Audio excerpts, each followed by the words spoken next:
Aqui é o professor Felipe, da escola Júlia Alencar Fatinelli, e nós vamos dar início a mais uma aula de português. A aula de hoje eu resolvi fazer uma revisão dos conteúdos passados, porque esses conteúdos do romantismo que a gente já está vendo desde o começo do ano, só que a gente está vendo primeira, segunda, terceira geração, as diferenciações entre o romantismo. Eu acho importante a gente frisar mais um pouco, porque para não ficar solto, porque é um conteúdo importante, como eu já falei para vocês. Então, eu vou passar uma revisão para vocês dos conteúdos de romances urbanos, de gramática, né, no caso. E aí a atividade de vocês vão ser 6 questões que já vão estar lá no Classroom de marcar. Então, vocês não precisam copiar as perguntas, vocês só precisam escrever as respostas corretas, ok? E postar lá no Classroom. Bem simples, as questões não tão difíceis. Caso vocês tenham alguma dúvida sobre as questões, o PDF vai estar disponível lá no Classroom para vocês também, que eu estou deixando os PDFs. E caso vocês tenham alguma dúvida, vocês também podem me procurar pelo WhatsApp para eu tirar alguma dúvida de vocês, né, no caso. Então, vamos começar.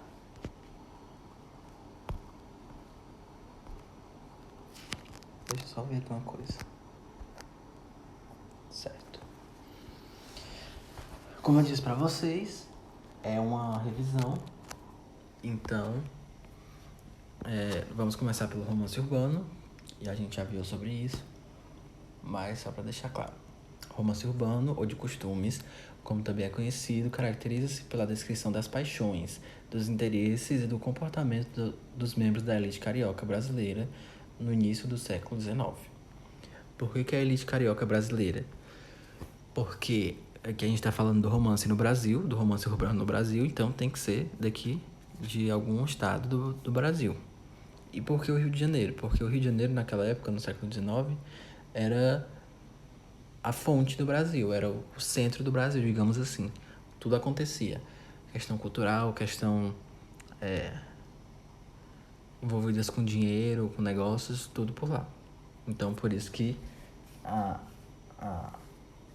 as histórias, os romances urbanos também são retratados das pessoas de lá. O romance urbano pertence a um período da literatura brasileira posterior ao condoreirismo, terceira geração romântica, que a gente já viu, inclusive.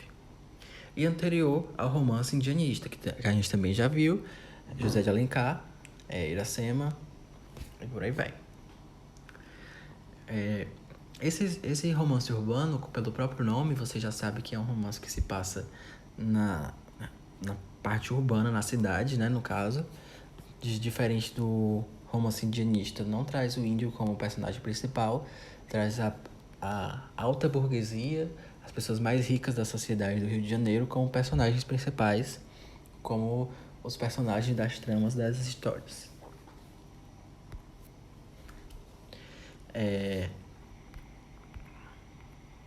As características. Esses romances abordam as intrigas amorosas e desigualdades econômicas. Ou seja, as desigualdades econômicas é porque um dos dois do casal poderia ser pobre e o outro rico. Ou nem pobre. Eles poderiam ser um classe média e um rico. Porque eles não tratavam muito da classe pobre. Eles tratavam mais a classe rica ou classe média, porque eram as pessoas que consumiam esses livros, eram as pessoas que consumiam essa cultura.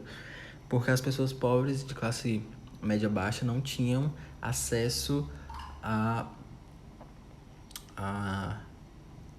leitura, a alfabetização, a escola, a livros, como é hoje em dia, que a gente tem tão fácil com a internet, ou com o celular, ou YouTube, como aqui a gente está tendo nossas aulas, né? O fim é invariavelmente feliz e com a vitória do amor. Ou seja, o amor sempre vence, o romance, a história, o casal sempre vence, sendo bom ou ruim, mas o amor sempre vence de alguma forma no final da história. O projeto literário do romance urbano, com histórias de amor impossíveis. Isso aqui, basicamente, 99% das histórias de amor eram impossíveis, porque por ser uma história de amor impossível, gera mais curiosidade das pessoas, como que a trama se desenvolveu, dá mais uma curiosidade para as pessoas lerem o porquê da história, o que aconteceu na história para eles terminarem a história felizes e bem. Encontros e desencontros das personagens, os romances urbanos conquistaram um público leitor ávido e fiel, o qual se divertia com os retratos bem-humorados sobre seus valores e costumes. Às vezes, nem sempre os retratos dos valores e costumes eram positivos, às vezes tinham críticas também, críticas sociais, críticas construtivas para as pessoas, mas que eles levavam de forma cômica por estar num livro e não por fazer parte da realidade deles, entre aspas, né? Porque fazia parte, mas como estava no livro, eles achavam que não fazia. Ou achavam que não condizia com a realidade deles. Incorporados aos textos, como se fizessem parte dos enredos, os leitores dos romances urbanos povoaram a sua imaginação com as cenas e histórias de corte brasileira, entre os anos de 1844, com a publicação do romance A Moreninha, de Joaquim Manuel de Macedo, que é um dos escritores principais que a gente tá vendo, né, dessa geração. Com a publicação do romance Senhora, de José de Alencar, também José de Alencar a gente está vendo basicamente em todo o romantismo. Ele aparece porque ele foi um escritor bem presente nessa geração. O romance urbano e o público. O público, como eu já disse para vocês, como vocês já sabem, é o público burguês, o público rico, o público com cultura, com faculdade. E naquela época, 1800, 1900, comecinho dos anos 1900 e 1800, século XIX, as pessoas que tinham faculdade eram sempre muito ricas, os pais eram muito ricos que pagavam essa faculdade. Ou então, essas pessoas eram burguesas que, na maioria das vezes, as mulheres, né, que não estudavam, não podiam estudar, não podiam ir para a faculdade, estudavam em casa, mas mesmo assim tinham acesso à alfabetização, podiam ler e escrever, e aí liam esses romances. O romance urbano é considerado por alguns estudiosos como sendo um perfil literário, desenvolvido não somente para tratar sobre os costumes da elite carioca, mas também desenvolvido e direcionado a esse público, já que no início do século XIX, o número de brasileiros analfabetos chegava a 60%. Eu também já disse para vocês, 60% dos brasileiros, hoje nós temos 200 e poucos milhões de brasileiros. Então, naquela época, seria aí uns 100 e poucos milhões de brasileiros, se fosse pela mesma estatística, as mesmas porcentagens de hoje em dia, analfabetos. Isso, a minoria, né, alfabetizada e elitizada. Isso significa que apenas os mais abastados, ou seja, que tinham mais condições, que tinham mais poder aquisitivo, tinham acesso à educação como prática formal e sistematizada por isso. Por isso, não é de se admirar que os leitores fiéis dos folhetins românticos fossem membros da elite, profissionais liberais, rapazes e moças que seguiam os hábitos das cortes europeias, como eu também já falei para vocês. Agora, a linguagem do romance urbano. A linguagem dos autores do romance urbano é bastante acessível, sem muitos rebuscamentos. A descrição de cenários e personagens é uma das principais características dos autores românticos, de maneira geral. como não tinha imagens, como não tinha televisão, não tinha internet, não tinha YouTube, eles se apegavam muito nas características dos personagens. Então, os autores se aprofundavam bastante nas características.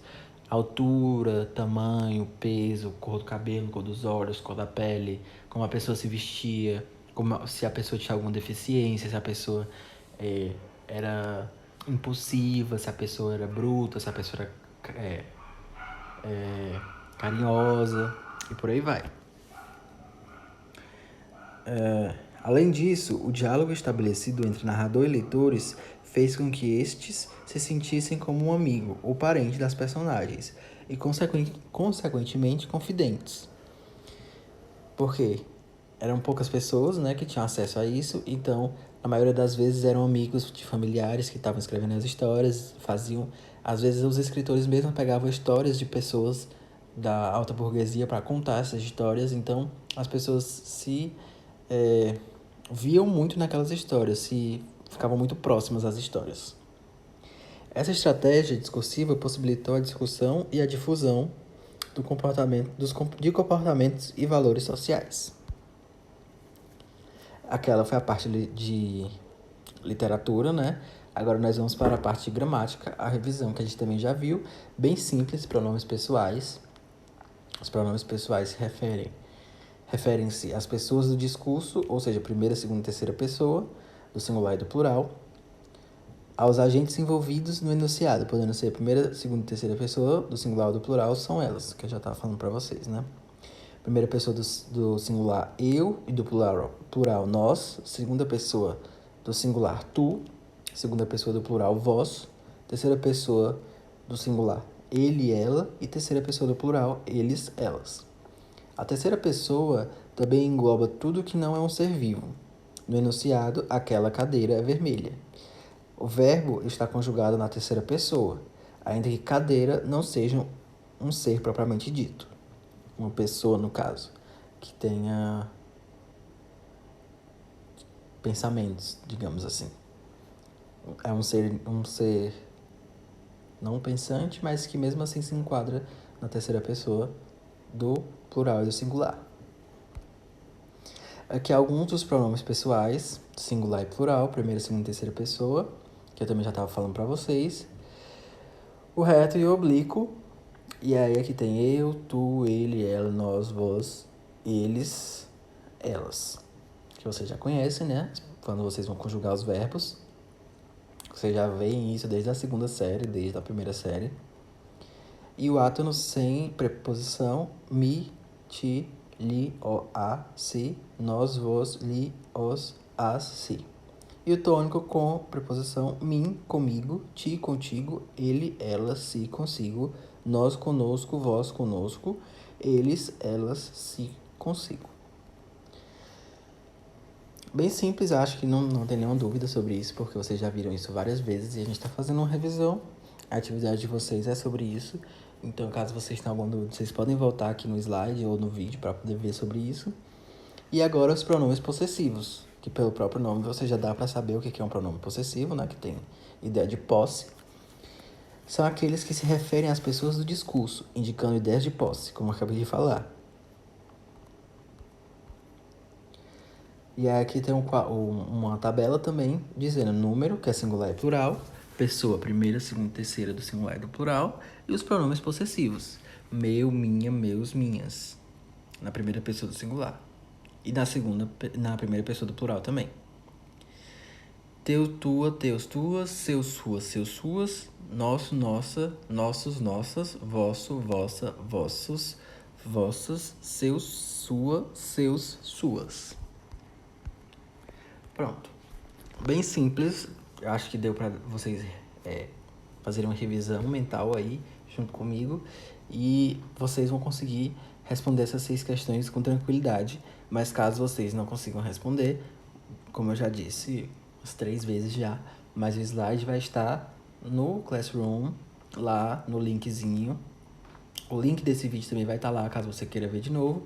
E vocês também podem me procurar no WhatsApp para tirar alguma dúvida. Ok?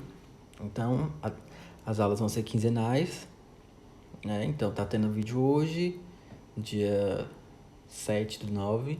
Daqui a 15 dias vai ter outro vídeo com outra atividade. E aí nós vamos seguir nos conteúdos gramaticais e no de literatura também. Ok? Então,